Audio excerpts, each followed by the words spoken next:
It's the review. No outro. Okay, enjoy.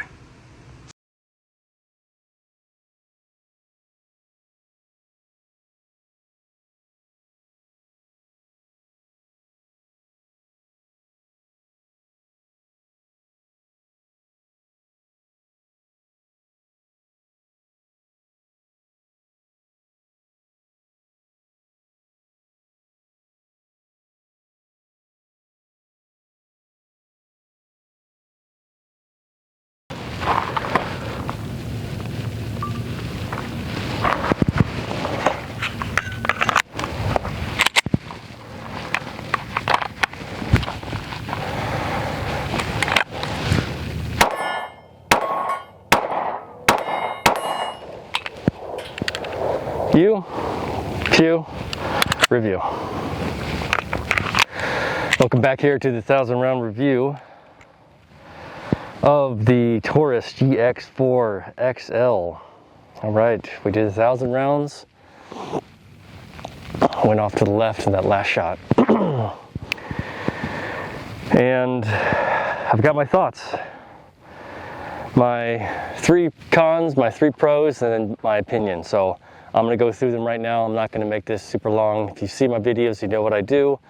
And yeah, I recommend watching other videos, so I won't go over all the housekeeping stuff. But first and foremost, thank you for joining me. Thanks for being here. Really appreciate everybody stopping by and giving an ear to what I have to say for this first Taurus. I haven't shot a Taurus before, so this is my first experience with a Taurus, and it's got its pros and its cons. Let's just say. So getting in right into it. So the first con for me is the trigger reset. When I first picked the gun up and I tested it out and I felt it and I went through all its paces, I mean, in terms of dry fire and, you know, fit, finish, all that stuff, the trigger has you can't even hear the reset. There it was. But it's inaudible, and it's not tactile either. You can't feel it. So con number 1 for me is that trigger reset. I can't really tell, but it doesn't cause too much of a problem when you're shooting, because muscle memory will lend that intuitive nature of the trigger reset for you, I suppose. But I still would like to have that trigger reset. So that's first con, is that trigger reset isn't there. The nature of these firearms should have that. I think it should have that trigger reset. So that's the first con. Now, second con has to do with the magazine that comes with it. It's an extended base plate compared to the regular magazine, which is a little thinner base plate. And because this magazine comes stock with the firearm, I'm going to put that in a negative, because that's what I do is for stock configurations. This base plate, you could tell it has a little kind of a cutout at the bottom, and with the firearm, I suppose that problem would be solved if they flared this little lip out, the front lip out just a little bit. Because what happens is you could see that this little indent here creates a pinch point for your pinky. Like, remember, my hands are 8 inches from tip of pinky to tip of thumb, and as I wrap my hand around and I shoot, my pinky meat gets, you know, lodged into this little space right here. Excuse me, and it starts to pinch. So it's uncomfortable when you're shooting long periods of time. Now, if it's a self-defense sort of situation, which is what this pistol is for, it's a subcompact. It's in the class of the Ruger Max 9, the Glock 43X, and other EDC pistols. Then your adrenaline's going to be pumping. You're not going to be thinking about it. It's not a big deal. But for shooting and for personal preferences, that's going to be another con for me, is that base plate slide bite. Now, I'm going to load around. You can see this is not a full magazine, it's just a half magazine. I'm going to put the magazine in. I'm going to do that again.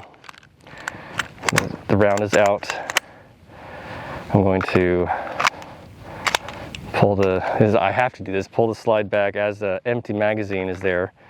You can see my hand is not on the slide stop. And as I just slam on the bottom of the firearm, the slide slams forward. And that's because this little slide stop here, which you could see a small piece lift up, or maybe you can't see it.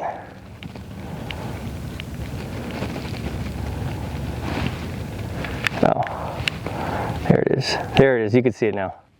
It's a little blurry, but that little piece right there that pushes up is the slide stop. And it is a problem when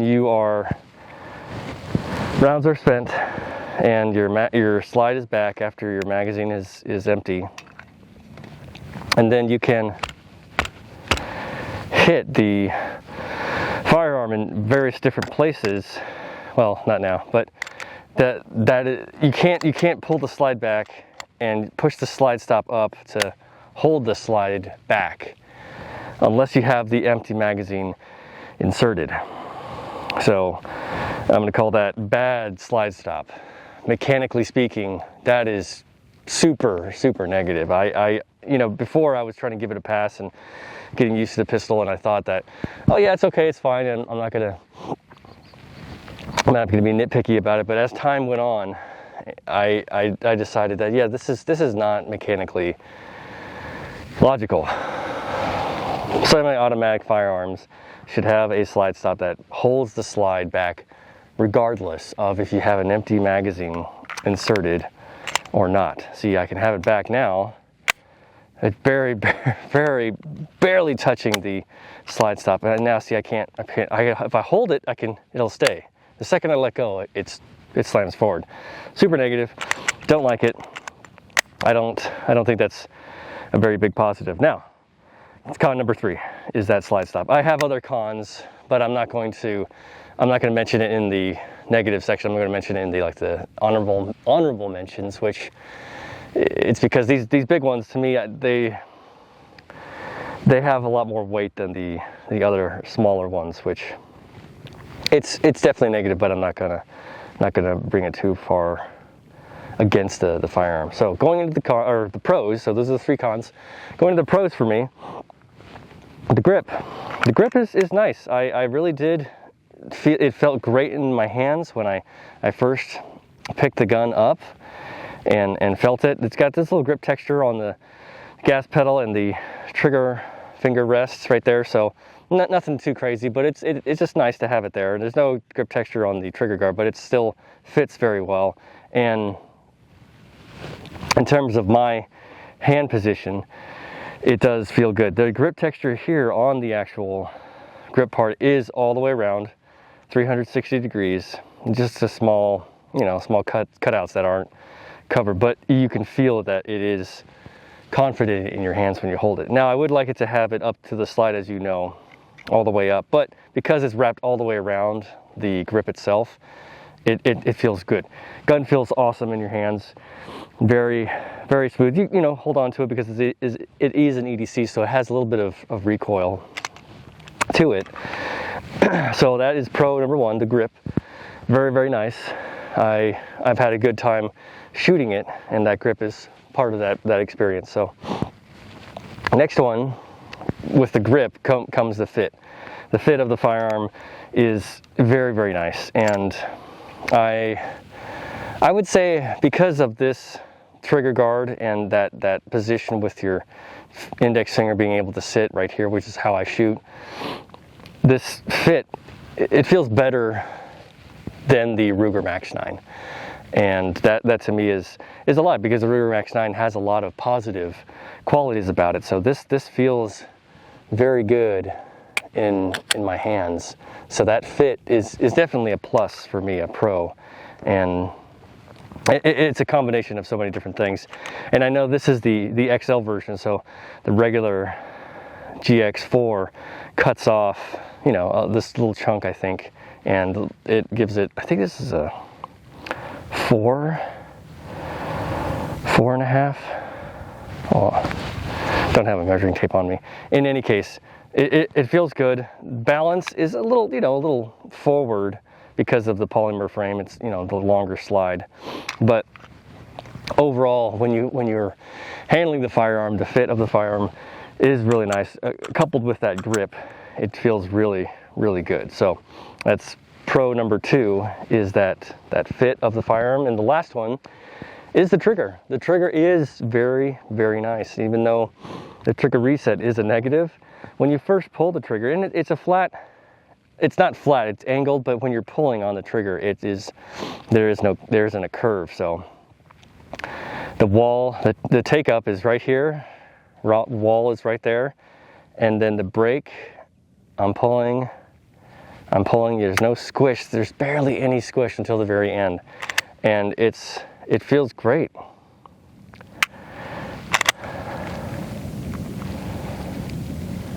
There's the wall, take up just a little bit. Ooh, yeah, so that trigger is very, very, very, very nice. And even though the reset is not good, it feels solid to shoot, and that shooting experience is genuinely a good one. So I'll do 5 more rounds here, do my little kick. But yeah, the trigger, it would be a lot better, and I would say the entire trigger experience would be amazing if that trigger reset was more tactile and gave you a lot more feedback. But because it doesn't, I'm not going to mention that. So my overall take, so that was the third pro, was the trigger. The trigger is very nice, flat, and the pull is about probably where you want it with an EDC. It's not light like the Canic. That Canic is too light for me. Whereas this one, all the other EDCs that I've shot, their triggers are about, I'd say, 4.5 pounds to 5. Excuse me. So that's the pro number 3 for the trigger.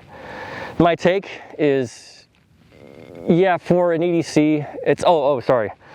Going back to the nuances, the little things, the sights. I do not like the sights. It's a negative, but I'm not going to mention it there because it's not, it is what it is, and I shot well with it. So in a pinch, you know, in a real life situation, hypothetically speaking, it'll do just fine. Although it's not like the Ruger where it has the fiber optic, and it does seem like it is tritium also, because there's light that comes through it even in the dark. Glock 43X, I didn't mention it before, but that one has tritium night sights for both the rear and the front, so that's awesome.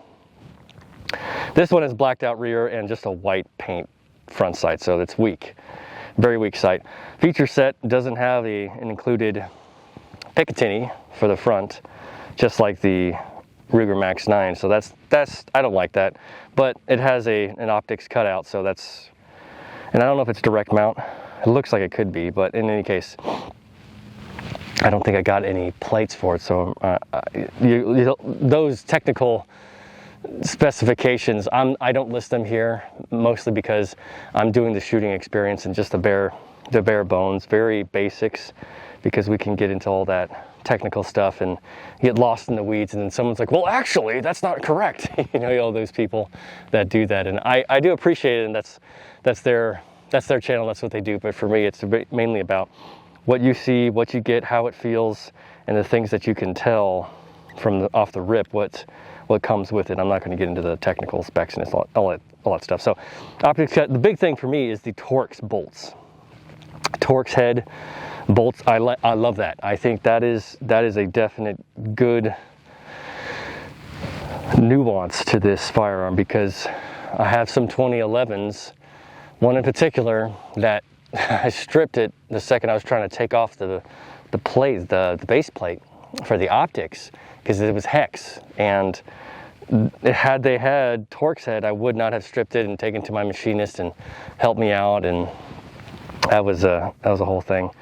But that's a plus. I like that they have Torx head. Don't like they don't have Picatinny. The iron sights are not the best. And yeah, the grip is not all the way up, but that's not a big deal. Yeah, so those are the little things. My take is, for an EDC, I think it's a good buy. It's $350. I bought it for $350, and it was brand new.